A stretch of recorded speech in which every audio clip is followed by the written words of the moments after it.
Bienvenue sur la chaîne Emissario Unidos da Luz.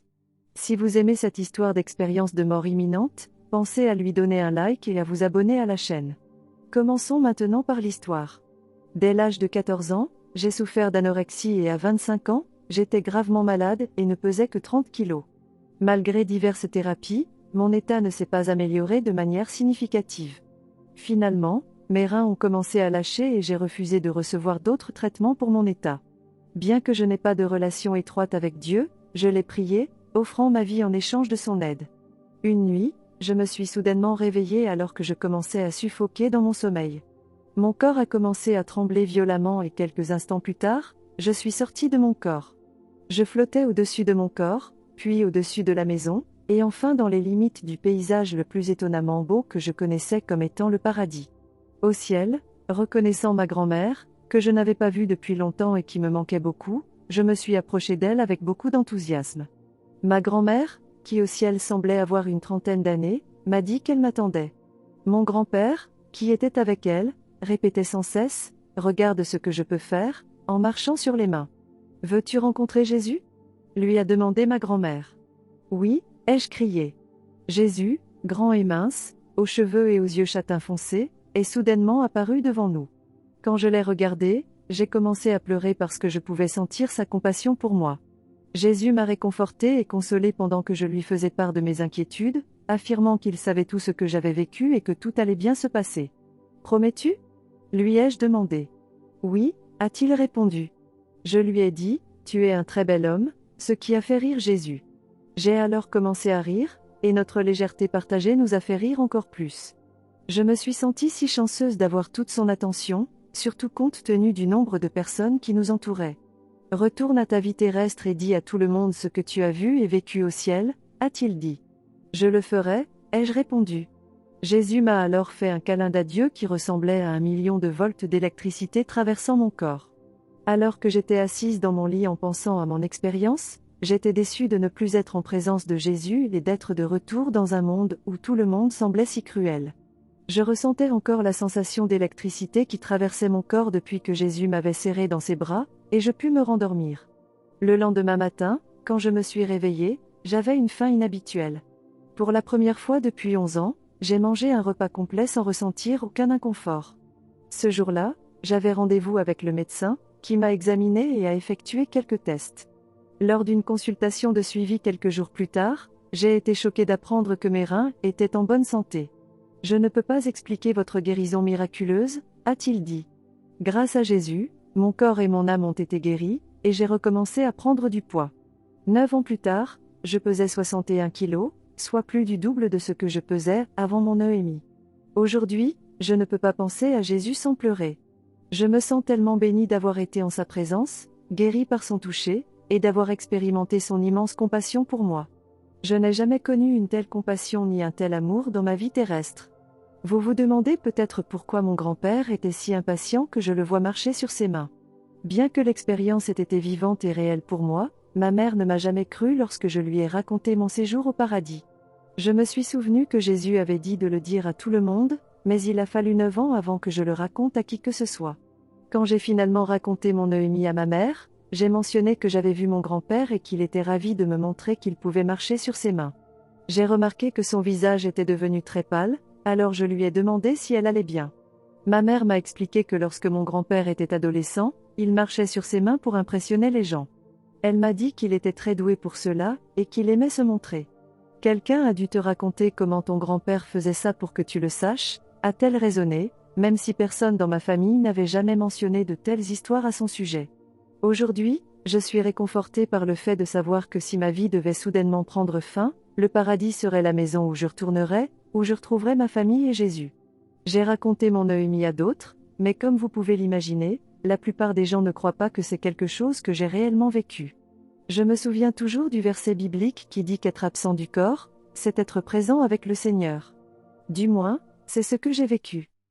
Histoire 2. En tant qu'adolescent, j'étais une personne colérique qui se sentait très isolée des autres.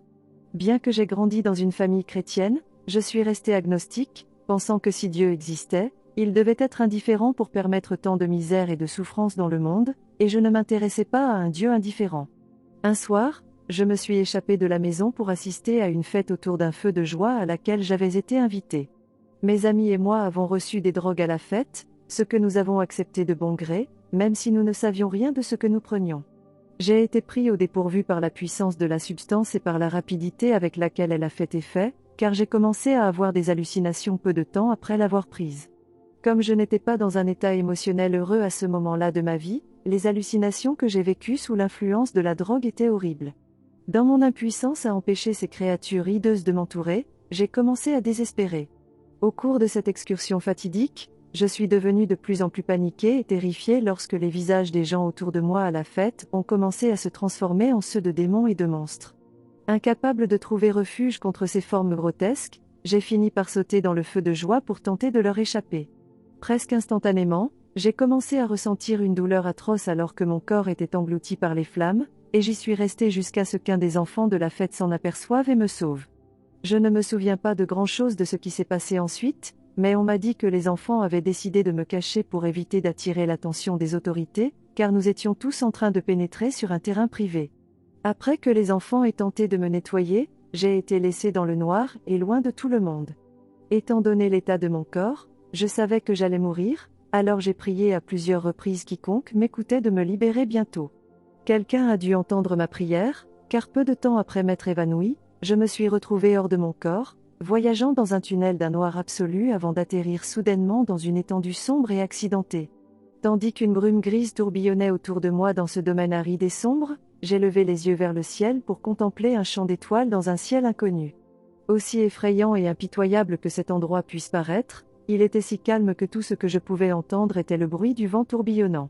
En scrutant le panorama autour de moi, j'ai remarqué à ma droite un imposant mur de pierre d'apparence ancienne que j'ai reconnu comme faisant partie d'un énorme mur d'enceinte de la ville. Même dans le silence de ce que je réalisais être la nuit de la ville, je pouvais entendre une mélodie si sublime que mon cœur se serrait à l'écouter. Cette musique, si belle, si séduisante et si différente de toute musique que je connaissais, a remué mon âme si profondément que tout ce que je voulais faire à ce moment-là était de trouver sa source. Même maintenant, quand je me rappelle la mélodie qui incarnait un amour et un espoir si exaltés et si éminents, je ressens toujours la même élévation, le même frémissement dans mon cœur et le même désir ardent que j'ai ressenti pendant l'EMI. C'est à ce moment-là que j'ai réalisé que je pouvais être entier dans ma solitude. Je ne sais pas comment, mais je savais d'une certaine manière que j'étais à des années-lumière de la Terre. Malgré cette distance, je pouvais encore ressentir un reste de la douleur que j'avais éprouvée quelques instants auparavant, et ce n'est que lorsque j'ai remarqué que le lien qui me retenait sur mon corps terrestre s'éloignait vers la gauche que j'ai compris pourquoi. Sachant que mon corps terrestre était en train de mourir, j'étais en extase à l'idée que le lien soit définitivement rompu avec ce que, dans ma conscience de corps-esprit, je considérais comme totalement étranger et détestable. C'est à ce moment-là que j'ai été approché par un être de lumière ou un guide. Cet être magnifique, rayonnant, de lumière, dont je ne pouvais dire s'il était mâle ou femelle, irradiait une intelligence calme, et c'est dans le voile de son rayonnement qu'il devint irréfutablement évident pour moi que Dieu existait bel et bien. Je commençais à gonfler de rage en blâmant Dieu pour les problèmes du monde, en particulier les miens. Le guide, cependant, ne réagit pas du tout à ma colère. Au lieu de cela, il se tenait devant moi, rayonnant d'acceptation et d'amour calme, mais son état de paix profonde ne fit que m'irriter davantage. Un échiquier apparut soudain à l'endroit où se trouvaient mes pieds. Pourquoi ? Est-ce une sorte de jeu ? Une blague ? Demandai-je en essayant de maîtriser mon humeur. Le guide me communiqua par télépathie. Vous choisissez de vivre votre vie sur Terre, et vous choisissez votre souffrance, répondit le guide, des mots qui me choquèrent et me réduisirent au silence. Seul un idiot choisirait cette vie, dis-je, exprimant mon incrédulité. Une fois mon calme retrouvé, l'être de lumière et moi avons eu une conversation, au cours de laquelle il a répondu à mes questions. Le guide m'a expliqué que nous sommes des êtres éternels dont l'essence est l'énergie d'amour. La croissance personnelle est cependant plus difficile à atteindre sous cette forme, et c'est pour cette croissance personnelle que nous choisissons de nous incarner sur Terre.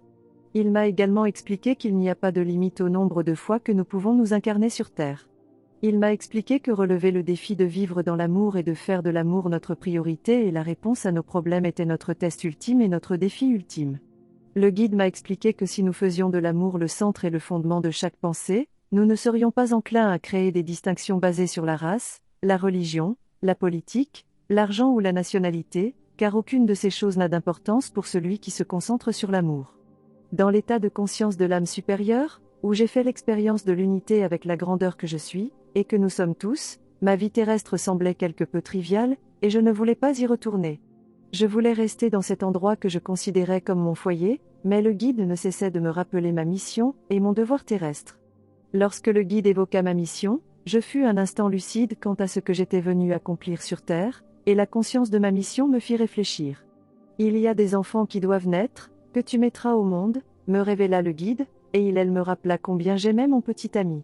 Bien que ces raisons ne me satisfaisaient pas pleinement, une partie de moi désirait toujours revenir et accomplir ma mission terrestre. J'ai pensé à retourner dans un corps endommagé, et sentant mon inquiétude, j'ai senti mon guide me guérir à travers le lien. Lorsque je me suis réveillé dans mon corps après l'avoir retrouvé, j'étais toujours seul dans les bois, et je pouvais à nouveau ressentir la douleur. Bien que cela ait pris un certain temps, j'ai finalement atteint l'hôpital, où je suis resté plusieurs mois en convalescence. Grâce au travail de guérison que le guide a effectué à travers le lien, mon corps a guéri à un degré qui a dépassé les attentes du médecin. Depuis mon retour, je n'ai plus ressenti la colère que j'éprouvais autrefois envers ma famille et ma vie.